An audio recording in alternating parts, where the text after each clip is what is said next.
Hoje é um outro dia de trabalho. A princípio nós vamos usar manhã e tarde, né? Eventualmente noite. Eu acho que nós podíamos retomar a projeção que nós interrompemos naquele ponto. Não teremos muitas coisas para ver, mas tem algo ali que vale a pena. Então, a gente utiliza esses primeiros minutos da manhã para fazê-lo.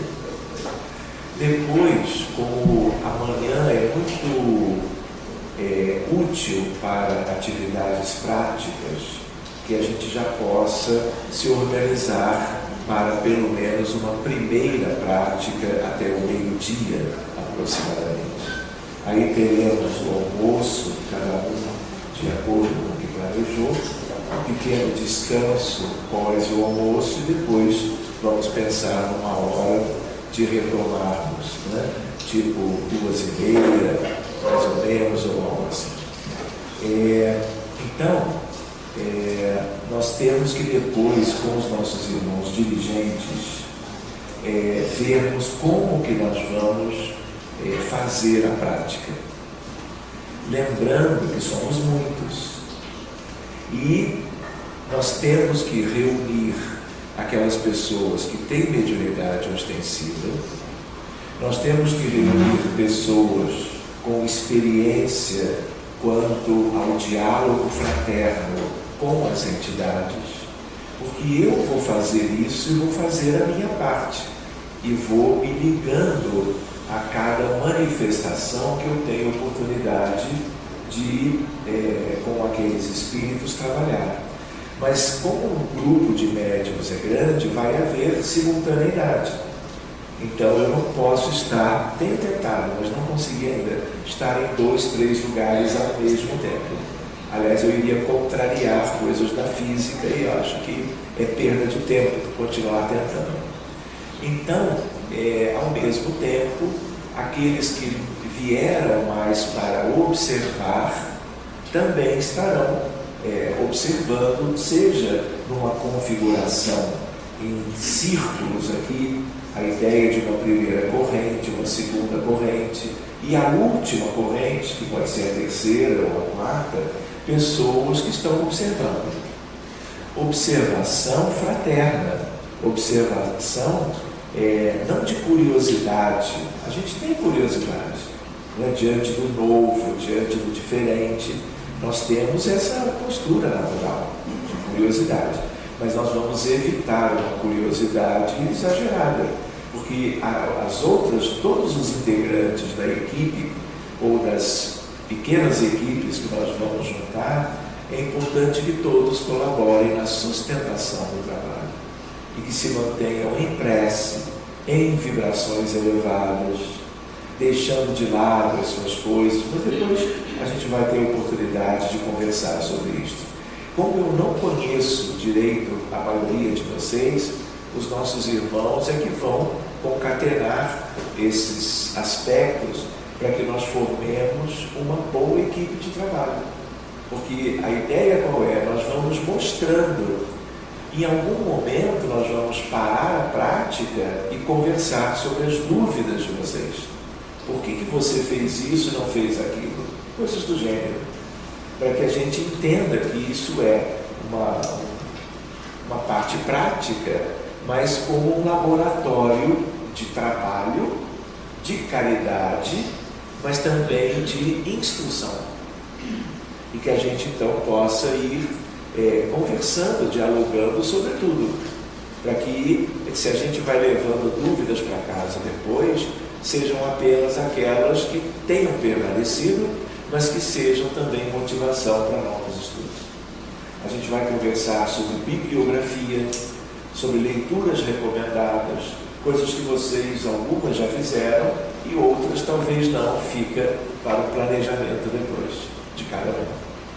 Outra coisa que eu me lembrei, eu tenho feito isso, é a ideia de como para vir a essa região não é tão simples, né? Eu estando no Rio de Janeiro, viajando de avião e depois de automóvel, a ideia de que a gente possa voltar também, se for do interesse do grupo, né, no futuro, do 2021, 2, 3 e por aí adiante.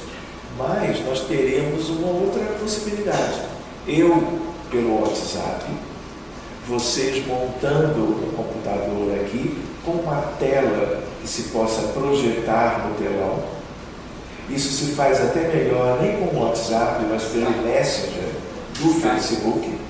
E aí o que acontece? Vocês podem, eu posso apresentar um tema durante meia hora, 40 minutos, uma hora, um tema relacionado a esse contexto que nós estamos interessados agora, e depois perguntas e respostas. Vocês podem, no grupo de WhatsApp grande, reunindo todo mundo, já enviar para o administrador as perguntas que vocês gostariam que eu respondesse. Vocês podem enviar isso dias antes. E aí eu vou ver como responder, de acordo com cada pergunta, citando a bibliografia.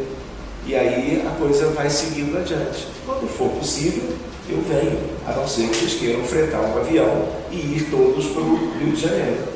Temos praias maravilhosas, mas praia, talvez aqui para o interior, seja algo convidativo, mas para o baiano em geral, que tem as praias lindas que tem, seja como for, a ideia é de que a gente agora já se conhece. A gente tem ideia do que pode ainda nós fazermos juntos, como uma família. Não é verdade? Vocês não têm a sensação de reencontro? De algo que, seja pelo tema, seja por outras questões, são questões que nos unem, são questões que nos colocam todos como que um grupo só de trabalho. Outra coisa que eu queria lembrar é que essa atividade comentada ontem, né, é uma atividade eminentemente espírita. Sem as bases da codificação kardeciana, as obras de André Luiz, de Emmanuel e de Humberto de Campos, nós não daríamos um passo sequer no sentido daqueles atendimentos.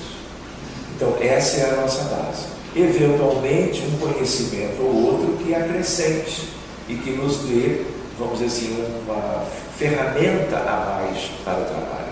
E como é um trabalho eminentemente espírita, e sempre o será, todos os atendimentos são gratuitos, feitos em nome do Evangelho de Jesus, em nome do dai de graça, o que de graça nós recebemos. Nós nos sentimos privilegiados de termos essa instrumentalidade nas mãos, e isso tudo nos incentivando a desenvolvermos em nós, espíritos imperfeitos, as questões da caridade, do desinteresse, valorizando o bem-estar alheio, valorizando tudo aquilo que nós pudermos somar a benefício do próximo.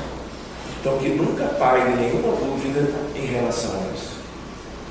Então, agora que o nosso irmão Pedro chegou, não é? Com a família toda, não é? Nós vamos poder. Eu estava só assim, fazendo hora para que ele chegasse. Eu não sabia se ele dormia até mais tarde, eu não sei, eu já conheci ele ontem. Né? Vai que ele tomou um comprimidinho ou algo assim. Né? Então. O cansaço me traiu. É o quê?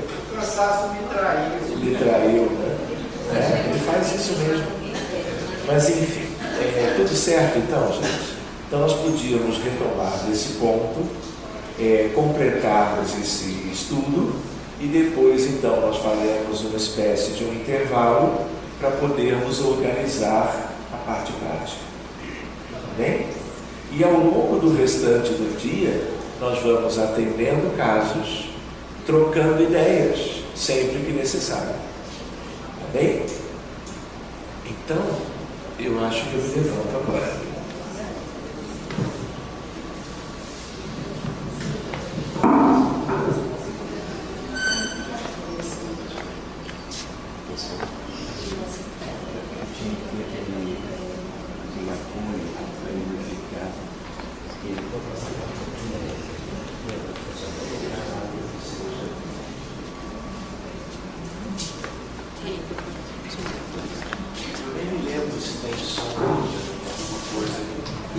Então, gente, retomando daquele ponto onde nós paramos, esse é um caso curioso.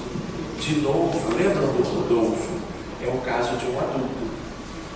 Eu moro no Rio, mas uma trabalhadora nossa, a Tereza, ela é nutricionista de um hospital em Niterói, que é um hospital universitário da Universidade Federal Fluminense.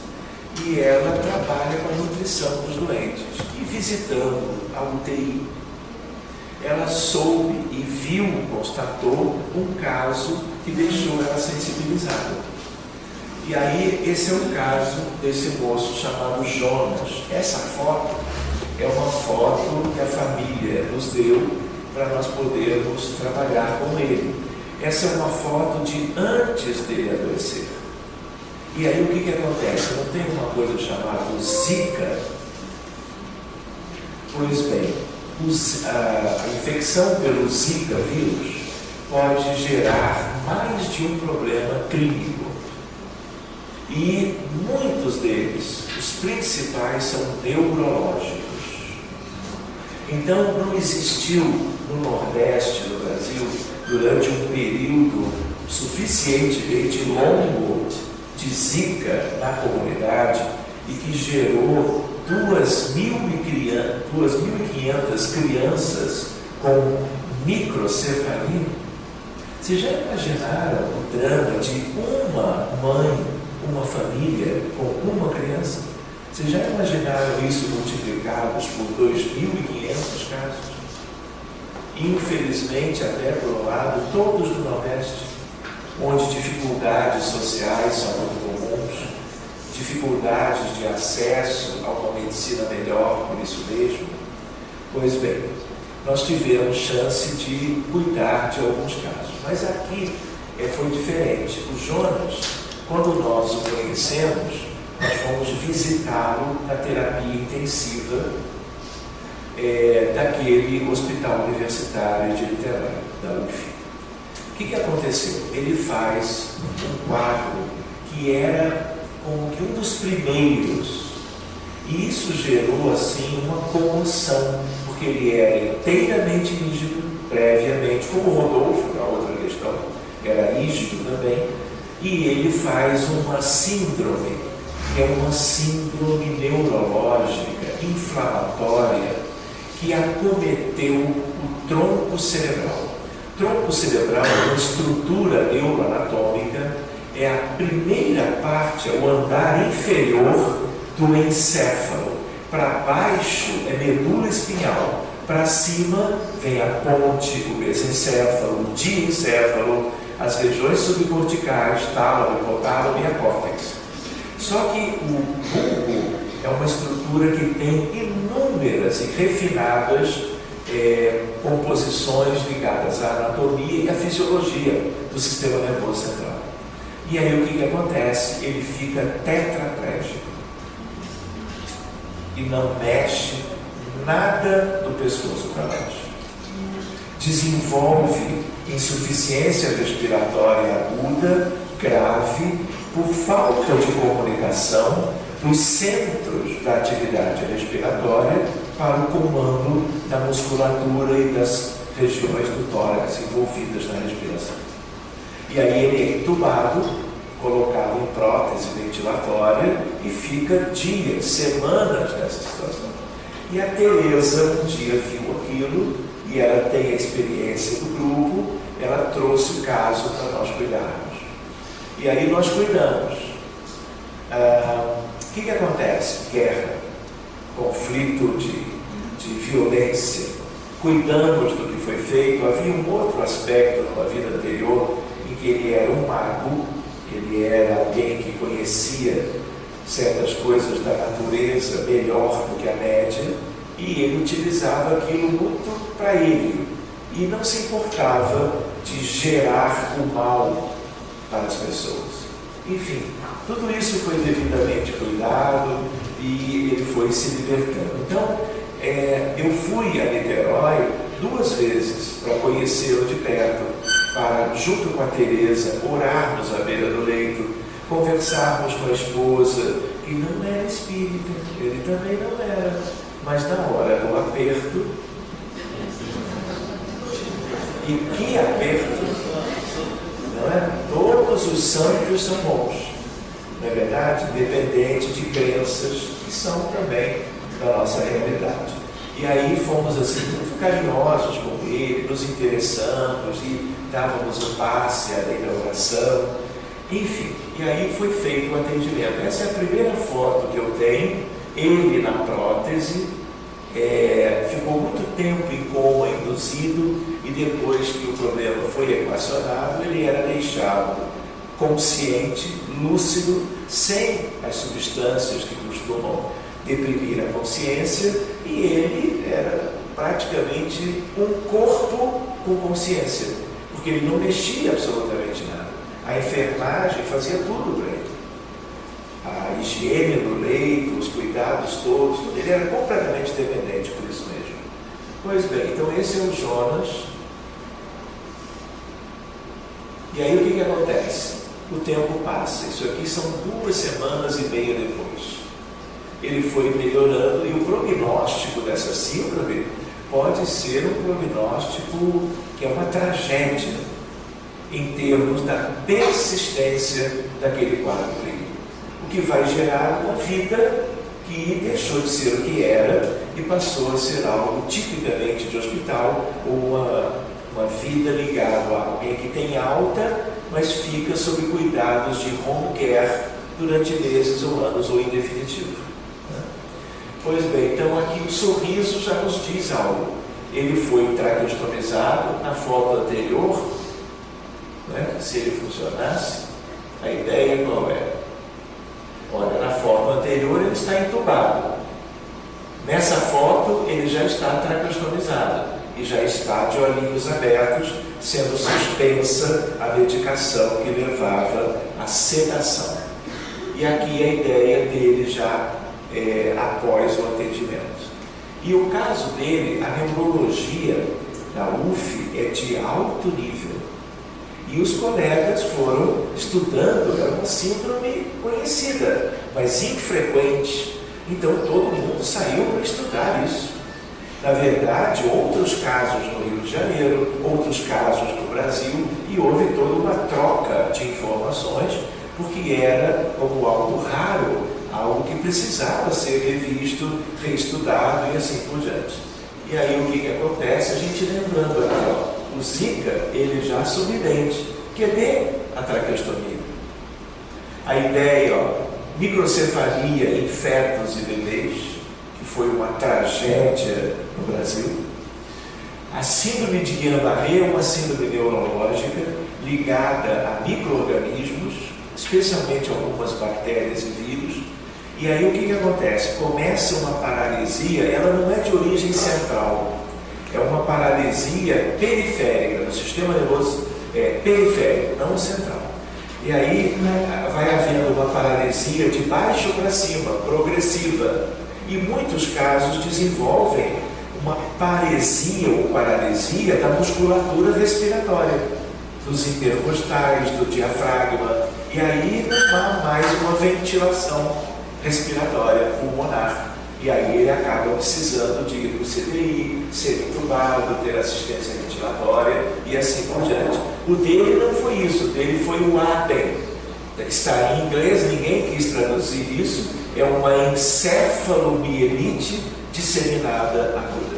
Ou seja, não dá para dizer aqui o que é pior dos 3, mas os 2 piores são o primeiro, pelas consequências todas, e o último, que foi o dele.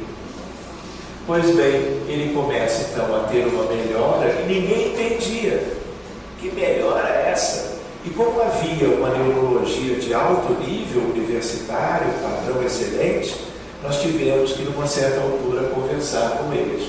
E o caso foi tão diferente do que se esperaria, que virou reportagem no jornal de maior circulação do país, que é o Globo. E aqui nós vemos então a esposa, lembra da primeira fotografia? E eles sendo entrevistados, e ele dizendo: difícil entender como pode ser tão devastador. Num dia, vida normal. No outro dia, e por semanas e semanas, uma situação dramática de terapia intensiva e de isolamento em relação à vida comum que ele tinha. Passa a viver dependendo de todos os recursos do hospital. Então esse é um caso emblemático e ilustrativo por isso também. Como que você, cuidando do contexto espiritual, sempre existente, por trás, pelos lados, por cima, por baixo, o ambiente espiritual que levou a uma patologia. Por que foi ele e não foi o vizinho, não foi a esposa? Já que Zika depende de mosquito, depende de picada e uma região inteira adoece. Por que para ele foi dessa forma? Por transgressões comuns a todos nós, às leis divinas em vidas anteriores. E uma coisa, quando eu digo vidas passadas, eu nunca proponho para esse tipo de coisa terapia regressiva, né? Que é uma coisa, quando bem indicada por pessoas que conheçam bem o assunto, algo para ajudar muitas pessoas, mas não esse tipo de caso. Porque Emmanuel nos dá uma ideia, né, que pode ser útil, porque muita gente quer saber que príncipe ou princesa que foi, né? Onde era o seu castelo e aquelas coisas da fantasia humana, né? Então muita gente vai buscar essas coisas por curiosidade, e é uma coisa que pode acarretar muitos prejuízos, porque a providência divina, como disse Emmanuel, ela fez com que a gente esquecesse, com que nós não nos lembrássemos do passado. E isso é uma providência do alto a nosso benefício. Mudar isso, entrar no passado, tem que haver motivo, critérios, competência do profissional. Lembrando que acaba sendo uma atividade envolvendo a questão financeira, a questão da consulta, o trabalho do profissional com aquilo. E aí, isso é delicado, porque isso tem certas implicações. Outra ideia é de que quando a gente nasce e o passado fica esquecido, é como se você estivesse diante de um lago de águas cristalinas e calmas, para que as coisas antigas tenham oportunidade no decorrer das vidas futuras de serem trabalhadas de um modo ou de outro pelas questões da lei superior. Quando você entra numa vida anterior de alguém, num consultório de psicologia, ou eventualmente, às vezes acontece isso, alguém fez um curso, não tem graduação em psicologia, muito menos pós, e aí faz um curso de reencarnante. Curso de reencarnante tem coisa boa, mas tem cada coisa. E você vai ver, o objetivo é o preço, é a cobrança de um valor. E isso, sempre que existe, é algo que tira um pouco da assistência espiritual superior. Porque os superiores não se envolvem, a grosso modo, com certo tipo de coisa. E aí o que acontece? É você pegar um calhau. O que é um calhau? Da palavra que ele vem. O que é um calhau? É uma pedra grande. E você atira, você é um terapeuta, aí você pega aquilo e joga no lago. As águas estavam mansas por providência. Quando a pedra volumosa, pesada, cai, ela gera uma perturbação. Aqui eu digo perturbação pela física, não perturbação espiritual, mas que acaba resultando numa perturbação que estava bem acomodado, tudo arrumadinho, de repente aquilo é perturbado, ocorre um impacto da pedra e aquilo gera ondas concêntricas que vão chegar à margem do lago. E nessa margem tem espíritos.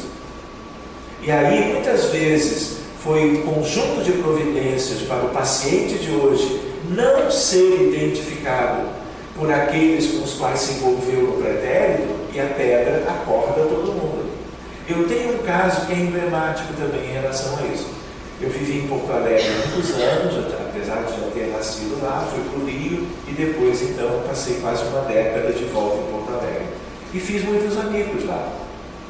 Um dia me telefona uma mãe, Vera, espírita, dizendo: Sérgio, a minha filha está na Santa Casa de Porto Alegre, que é um excelente hospital. E ela saiu de uma consulta de um especialista, o melhor, mais conhecido especialista de terapia regressiva no Rio Grande do Sul. Saiu e foi se deslocando para casa. Teve pela primeira vez na vida uma crise convulsiva, tônico-clônica generalizada, bateu com a cabeça, 1 mês de hospital. O que acontece? Nós abrimos de urgência pelas sequelas, pela gravidade do que resultou naquele episódio. Quando nós fomos abrir o caso, sabe o que veio? O colega fez a técnica regressiva e na hora de eu voltar deixou lá. Ficou no passado. Quando a gente diz ficou no passado, isso é interessante, mas possivelmente mais do que a questão do passado, é que a questão do passado ela tem um atrator magnético, mesmo que ela tenha sido uma questão dolorosa, envolvendo dores de espíritos desencarnados, e ela ficou naquele contexto. Mais do que isso, como é uma coisa que envolve hipnose, desdobramento, toda hipnose tem desdobramento. E aí, se não acoplar de volta, sai do consultório desdobrado. E nem todo mundo vive o pós-atendimento desdobrado com uma situação de qualidade. Tanto é que ela vai para o chão, cai e cai convulsionando já. Enfim, ela acabou se recuperando, ficou bem, depois teve um câncer de mama, atendemos, foi ficando melhorzinha, está viva até hoje já deve ter uns 45 anos. Então eu estou me lembrando disso, porque a ideia qual é? A gente vai ao passado, mas cercados de cuidados, conferindo item por item, para a ida ao passado, outra equação de tempo, curva espaço-tempo, diferente, mas depois tem que trazer tudo de volta, à normalidade, ao que é fisiológico, a bem da condição clínica normal do paciente. Senão você pode ter isso tudo. Muito bem, apenas um exemplo. E aí a ideia é de que ele está muito bem. Ele foi recuperando com fisioterapia também e outras modalidades de ajuda. Passou por um período no SARA, que é um hospital de referência em recuperação na área da neurologia, mas aquela situação de terapia intensiva então, só para nós trabalharmos um pouquinho, eu acrescentei algumas questões que têm a ver com o que vimos ontem. Então, olha lá, o que é ideoplastia? Criações fluídicas, formas, pensamento, imagens fluídicas ou ainda construções mentais. Não é verdade que existem formas de pensamento? Vocês acham que num mundo atrasado como a Terra, as formas de pensamento são todas bonitinhas? De caráter vibratório elevado? Vocês não ouviram falar que existem dardos mentais? E tem dardo pequeno, médio e grande, em termos do que isso pode gerar. Toda vez que você pensa com persistência em alguma coisa, ainda mais em relação a alguém, ou a um grupo, ou a uma família, ou a um contexto, você está gerando formas de pensamento. E o que é curioso é que forma pensamento de encarnado, os desencarnados fazem isso muito bem, mas quando são encarnados, o que acontece? O encarnado tem um fluido vital, e tendo o fluido vital, ele vai revestir algo que é do mundo mental com revestimento material, e aí a coisa funciona. Vocês não ouviram falar de planta seca pimenteira? No Não existe isso. Não existe pessoas que entram num ambiente e não se sentem bem, têm vontade de voltar atrás. Isso tem a ver com, às vezes, formas que foram projetadas além da mera psicosfera, que é uma coisa, vamos dizer assim, diluída no ambiente como um todo. Você tem, às vezes, na forma pensamento, você pode criar monstros que um médium de menor experiência pode achar que é um espírito desencarnado, não é? Como a forma de um monstro. Uma ideia, por exemplo, de zootropia, que é o departamento próximo. Então a gente lembra isso, né? Criações fluídicas. Qual é o valor da oração aqui também? Se você tem consciência e ora, se você tem ideia de que no dia a dia nós oscilamos o nosso padrão mental, né? Vai dirigir no Rio de Janeiro, vai enfrentar o trânsito no Rio. As pessoas perdem a paciência, dizem nomes feios, se irritam. Isso tudo vai gerando para si e para os outros um ambiente de vibração, pelo menos elevada.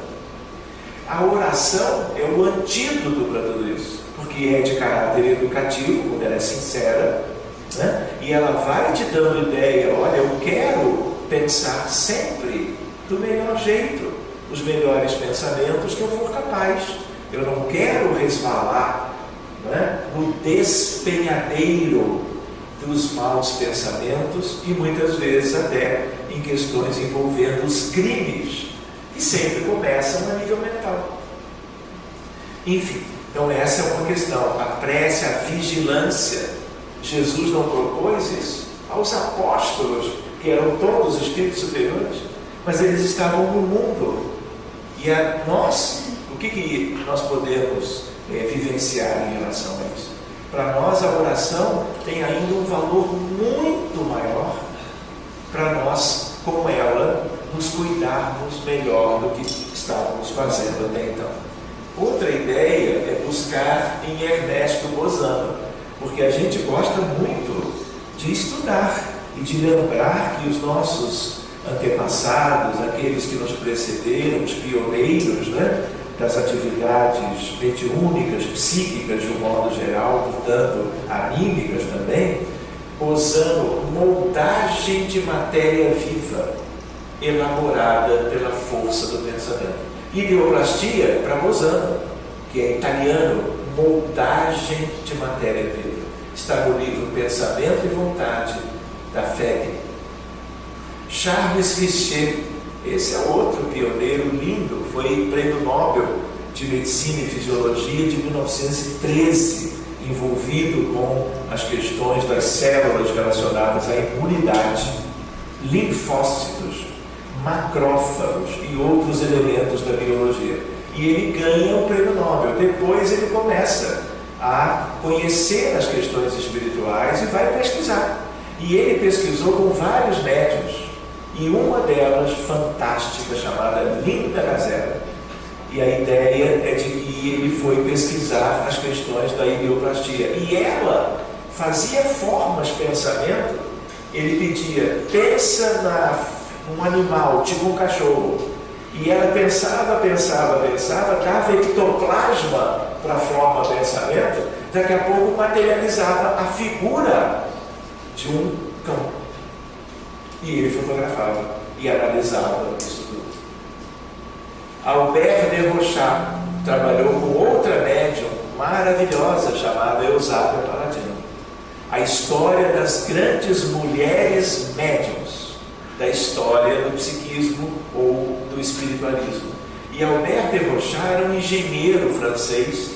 Ele foi o primeiro a, através de passes longitudinais exaustivos, retirar de uma pessoa todo o duplo etérico. E o duplo etérico se exterioriza como uma figura algo humana. Duplo etérico é a fonte do ectoplasma, do fluido vital. E claro, por causa disso mesmo, isso é devolvido, ela morre por falta de vitalidade, se aquilo vai embora sem retorno. Então, Albert Debochat é uma figura conhecida por isso, um engenheiro francês. Recursos ideoplásticos das reuniões mediúnicas. Então, isso nós precisamos, dentro do possível, começar a conhecer. Tá bem? André Luiz, o pensamento pode materializar-se, criando formas que muitas vezes se revestem de longa duração, conforme a persistência da onda eletromagnética em que se expressa. Então, reparem, vários autores falando do mesmo tema, dando para nós subsídio para valorizarmos isso. Sabe o que é isso? Ciência espírita.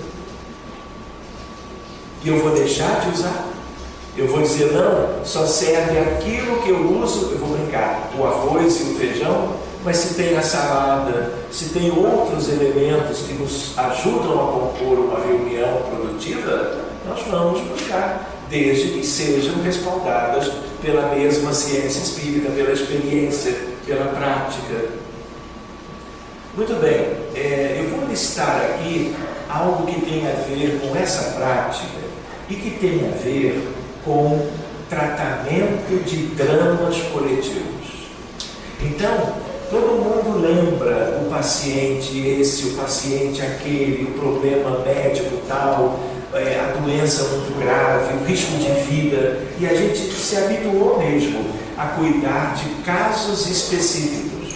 Então, reparem, a reunião mediúnica mais tradicional no movimento espírita do Brasil e do mundo é um grupo em volta de uma mesa, alguém que coordene, médiuns de sustentação, passe, prece, médiuns de psicofonia, eventualmente de psicografia, e psicofonia, muitas vezes até numa ideia de incorporação mesmo, porque psicofonia é um mediunismo em que você lida com pelo diálogo fraterno, a voz emitida, em que o espírito comunicante se utiliza do aparato vocal do médium e ele fala.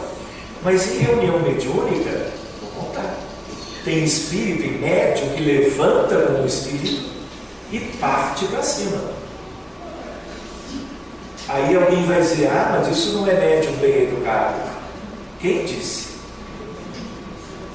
Gente, eu não quero mudar paradigmas, eu só quero ventilar maragem de experiências outras, né? No sentido de que médium, ele pode ser gessado e ele mal levanta a mão para fazer qualquer coisa, só fala. Eles são ótimos, inúmeras oportunidades de caridade foram feitas no mundo todo dentro da história do movimento espírita, com médiuns trabalhando, não diria gessados, mas numa reunião convencional, em que basicamente a psicofonia é o que acontece. E ela, muito bem administrada, resulta em coisas maravilhosas. O que eu quero dizer é que eu prefiro trabalhar com médiuns mais transparentes. Todos são bem-vindos, em primeiro lugar. Mas se o médium, dependendo do tipo de espírito que a gente lida, ele tendo sentido para o atendimento, ele se movimenta, portanto ele já não age mais apenas com a voz, o espírito toma conta do corpo e age, pode ser inclusive um benfeitor, mas pode ser um malfeitor. Para tudo isso tem jeito de se lidar. E quando o médium é transparente, eu enxergo melhor a condição e o objetivo de cada espírito. Vocês entendem? Porque o diálogo e a fala do espírito para o médium, ela pode ser como que envolvida de um cosmético. E você tem ideia que é uma coisa e é outra. E às vezes, quando o médium é mais transparente nesse sentido, eu tenho uma ideia melhor a respeito. Vou dar um exemplo para vocês, mas não é para vocês ficarem assustados. Pelo contrário, estamos trabalhando com a realidade. Outra coisa, então, reunião mediúnica em que você abre e deixa que os benfeitores vão trazendo espíritos pelos médiuns da equipe, sucessivamente, e às vezes também em comunicações simultâneas. Tudo isso é bom. mas nós não sabemos aqueles espíritos relacionados a quem ou ao que eles são. Então a gente cuida, porque é uma tarefa muito útil. Mas como a gente abre caso a caso, por que a gente faz isso? Para que eu tenha uma ideia de que os espíritos que estarão se comunicando, o que os médiuns de vidência estão percebendo, obrigatoriamente se relacionam àquele caso. Nenhum outro espírito de um caso paralelo terá autorização de ser visto ou de comunicar-se. E aí, concluída aquela etapa, outra etapa, encerramos aquele caso e abrimos outro, gradativamente, sucessivamente. Muito bem, quer ver um exemplo? Outro dia, também são muitas décadas de trabalho. A médium ao meu lado disse, quando eu abri para um caso, que era um caso de doença grave, ela me disse assim: Sérgio, estou vendo a boca do vulcão. O que vocês fariam com essa informação? Vamos embora, vamos para casa, né? Porque o vulcão é um negócio que não é do dia a dia, não é? A gente não quer brincar de vulcão, a gente quer brincar de carrinho, não é verdade? Vulcão é outra história. Mas como a gente já viu e já trabalhou com vulcões há muito tempo, né? Qual é a ideia? É um sinal que a espiritualidade traz para mim, que coordeno, através da médium. Significa o quê? Você quer ajudar esse caso? Então tem alguém lá embaixo. Se você não trabalhar esse alguém, o doente ou não melhora ou vai melhorar muito pouco. E acontece o quê? Eu vou cuidando de espíritos em condições mais simples, primeiro, mais ligados na vizinhança do caso, mas eu já sei, pela notícia daquela médium, que em algum momento do atendimento eu vou ter que descer. Por quê? Porque enquanto certos espíritos você pode trazer sob comando, tem outros que não vêm. Você pode usar toda a expressão e tentativa de tirá-los de onde eles estão. E você não tem recursos. Tem. Mas aí como é que se faz? Curiosamente, vale a pena pensar nisso. A médium, que está comigo há uns 16 anos trabalhando, médica também, e ela então já sabe que é com ela, porque é ela que viu. E aí então eu a preparo em termos de um ambiente de blindagem, lembrando a gaiola de Faraday. Alguém aqui é engenheiro? Ou técnico nessa área? Gaiola de Faraday é uma blindagem eletromagnética perfeita. Nada de eletromagnetismo entra, nada de eletromagnetismo sai. Pois bem, então nós fazemos a blindagem analogamente, construindo uma blindagem ideoplasticamente. Eu que faço. Não tem nada demais, por isso eu posso fazer. E aí eu também faço uma para mim, para aquele contexto, rapidinho, é quase um estalar de dedos. E aí ela desce e eu desço só para cuidar de todos os dois, claro, desdobrados. Vou dizer para vocês, somos normais, mas fazemos isso com naturalidade. E qual é a ideia? Ele não vai vir de livre e espontânea vontade, pelo contrário, ele resiste a tudo. E os grandes espíritos também não conseguem fazê-lo.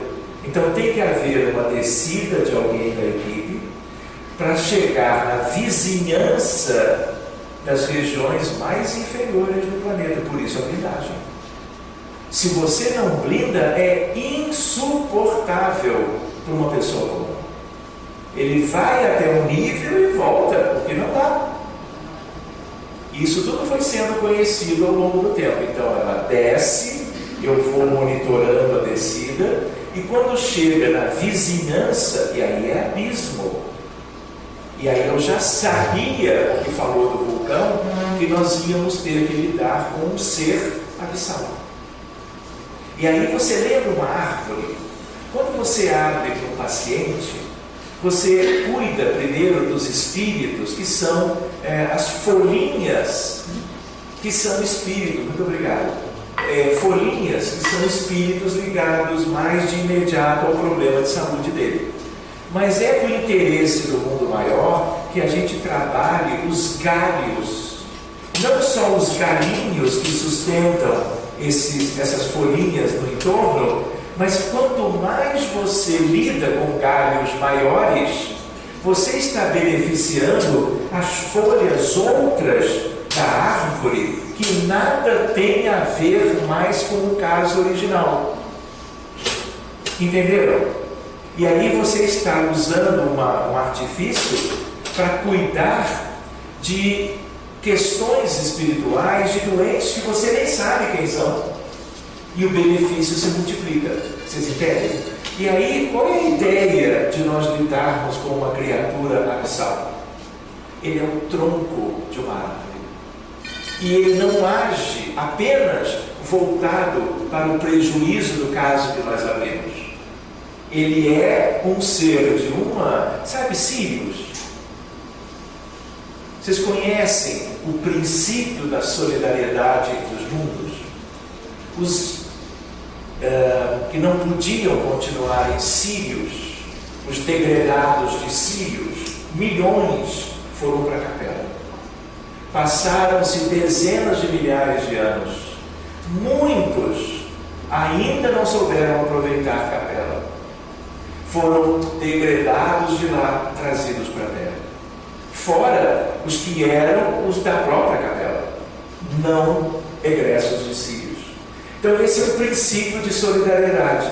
Isso é tudo no antissistema de Ubaldi, que é outra conversa para mais tarde, meia-noite. E aí, o que acontece? Sírios, capela da terra, e os dragões, ou os espíritos mais malfeitores da história de todos esses orbes e humanidades que estão aqui.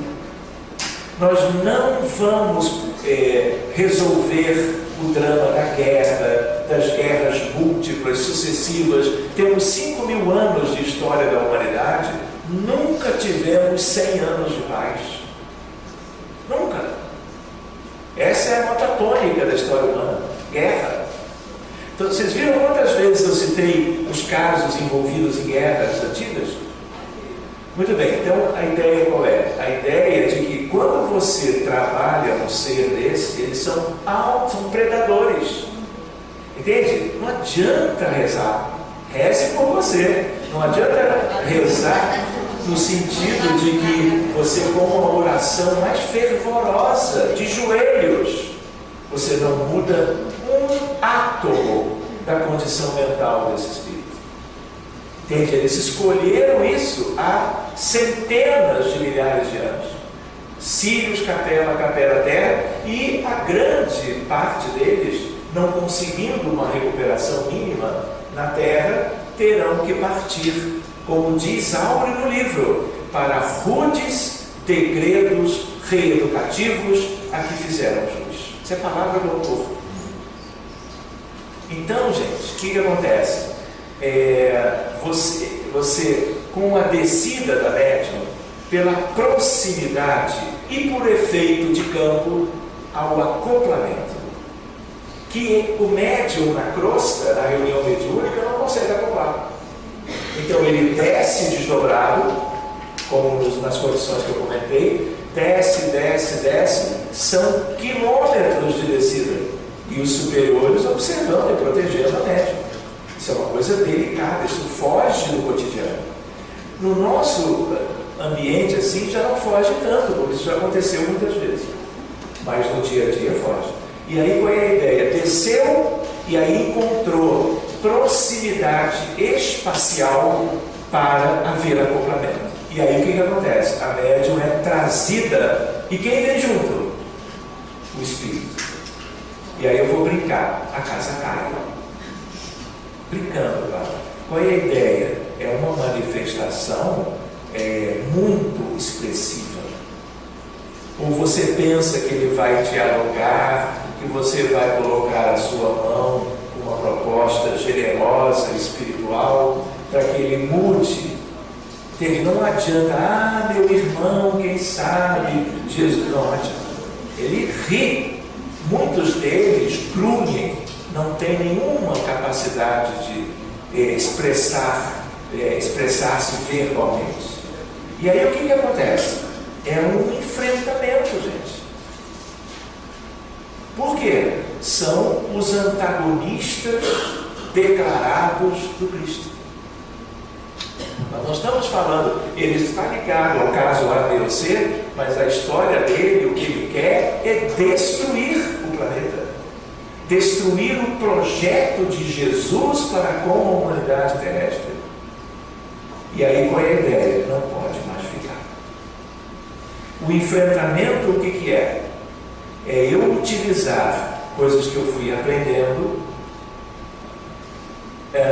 no sentido de tirar dele as energias que dão condições dele agir. Então existe a questão, existe uma lei que é a lei dos pecados. Conhece isso? Evangelho. A lei dos pecados diz assim, isso está em Apocalipse 32, 23. Os teus pecados te encontrarão. Pensemos nisso. Mais cedo ou mais tarde, essa é a ideia. E aí, a força desta, não é em Apocalipse, Números, Antigo Testamento, Números 32, 23. Me disseram aqui, troca, já tempo para trocar. E a ideia é assim, o que a gente faz? A gente aciona a lei. Me deram a ideia da lei e como ferramenta de trabalho, acionar a lei para A, B ou C. Naquele momento é aquele espírito. Quando você aciona a lei, espíritos de uma condição especial estão vigilantes em relação ao uso da lei. E aí, por mais que ele seja uma estrutura colossal que assusta os médiuns pelo tamanho, pela ferocidade, parece um animal. E aí o que acontece? Ele começa a sofrer os efeitos da lei. E é uma lei que tem a ver com a lei de ação e reação, causa e efeito, responsabilidade pessoal. E aí o que acontece? Todo o drama que ele gerou, tudo aquilo de mal que ele fez, todo o sangue derramado, toda a violência, tudo que ele gerou de mal, inverte a polaridade e volta para ele. Ele projetou isso para fora dele, em criações mentais e em atitudes ao longo de milênios. E nós acionamos para tudo isso voltar. E aí o efeito é visível. E como ele está plenamente incorporado, essa é uma incorporação no sentido próprio da palavra, você vai notando o espírito mudando as suas características. E nós vamos acompanhando, porque é um bem que você fez a partir de um caso que você abriu de uma doença séria qualquer, e agora você está no tronco da árvore. E agora você pode beneficiar a copa da árvore que envolve pacientes em lugares que você nem imagina. Pessoas que você nunca viu, doentes também. E aí o que você faz? Se trabalha pela ovoitização. Ele perde o astral. A forma humana, que já não era humana, mas a forma aparente, a forma física, é o astral dele. Nós estamos lidando com uma ideia de zoantropia típica, seja cobra, lagarto, o dragão em si, a ideia, por exemplo, de lobos vorazes. Não são lobos, são humanos na forma de lobos. Isso também é aqui no lobo a licantropia, que é um caso específico de zoantropia. Pois bem, tudo isso tem jeito. Só que o jeito para certos espíritos, transição planetária, é autorização do alto. Eles só nos ajudam em tudo isso porque eles já sabem que o objetivo deles, que passa a ser o nosso também, é o degrau. E aí eles são, em campos de força própria para isso, levados para fora. E é uma ação intensa, não é? Que, para certos casos, acaba diluindo, substituindo o diálogo fraterno. Nem me lembro por que eu falei isso.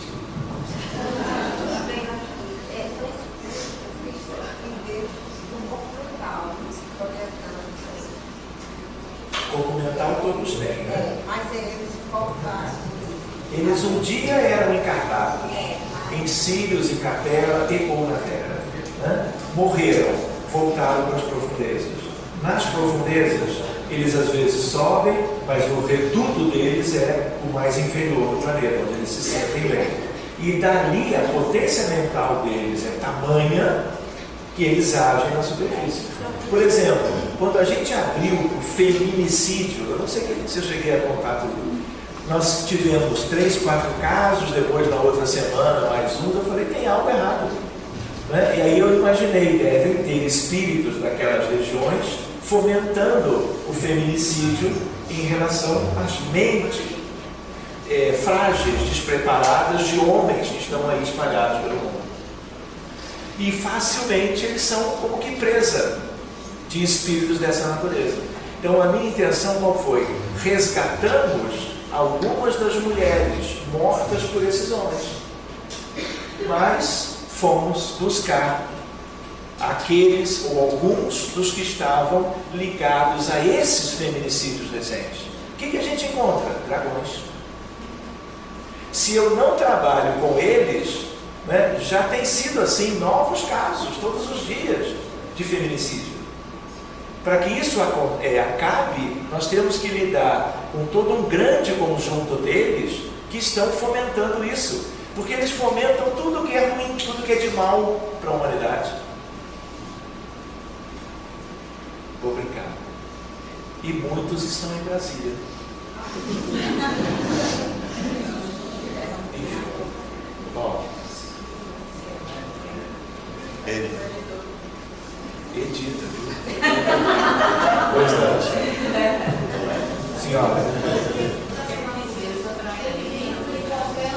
Vamos fazer silêncio só para um pouquinho, só para escutar a nossa irmã. Pois não, senhora. Eu não lhe ouvi bem. Um espírito dessa natureza que você está falando, ele tem condição de entrar em qualquer ambiente, mentalmente falando. Ele cria e vai lá. Certo? Mas ele pode ter alguém, por exemplo, ele pode mandar alguém e essa pessoa não conseguir entrar. Assim como existe, vamos dizer assim, a hierarquia do bem, existe a hierarquia das trevas. Então lembra a ideia do tronco? Um ou outro é um semitronco ou tronco, depende do porte moral invertido desse espírito, né? Contra o bem, contra o amor, contra a luz, contra o Cristo. E aí, o que acontece? Eles são grandes comandos, eles têm um exército com eles, que é uma outra questão. Então, quando você entra lá embaixo, você desarticula essa hierarquia. E quando você desarticula a hierarquia, você beneficia um número maior de casos na copa da árvore. Mas eles têm os seus comparsas. É como crime organizado. Você poderia dizer, é uma máfia espiritual. Só que não é máfia para droga só, para essas coisas. É uma máfia relacionada a uma hierarquia que propõe, trabalha há muito tempo pelo prejuízo geral da humanidade. E eles não têm espaço. Olha a realidade nossa ainda hoje. É ou não é? Pois bem. Nós temos o hábito de fazer isso quando acontece, nós temos, as nossas cidades são entroncamentos, né, então ocorrem muito esses entroncamentos, acidentes graves, com muito sangue, né, com muita atrocidade, ferozes mesmo. E a gente utiliza muito na nossa mediúnica e na visualização esse tipo de trabalho para com esses espíritos que estão ali naqueles entroncamentos. E tem dado uma solução muito legal. Você quer dizer que são espíritos vampirescos que ajudam a promover os acidentes, né, e as atitudes dos motoristas, né, sem a devida atenção, devido cuidado, e eles são assim, eles querem, dito em bom português, sangue humano, se possível. Então, o acidente de automóvel gerando alma, gerando, mesmo que sobreviva, gerando a desencarnação de pessoas de todas as idades, às vezes famílias inteiras. Quer ver um exemplo? O álcool. O motorista que bebe, ele bebe cercado de espíritos. Vai dirigir e promove as tragédias de todos os dias. No carnaval, antes e depois. Na questão na obsessão desses espíritos, a gente exatamente idealiza essa desconstrução deste espírito que está ali, manipulado por formas, por instrumentos, por armas, né? Muito bem. Para desconstruir. Vocês já fazem isso como um ótimo recurso. É assim, é um enfrentamento. É luz contra as trevas. E a luz nem sempre ela é aquela que a gente consegue orando simplesmente. Entende? Há desdobramentos da prática. Você olha que criatura que está aqui nesse cruzamento. Fora outras coisas. Quantas vezes são trabalhos de magia que são levados para as encruzilhadas em oferendas para espíritos. Principalmente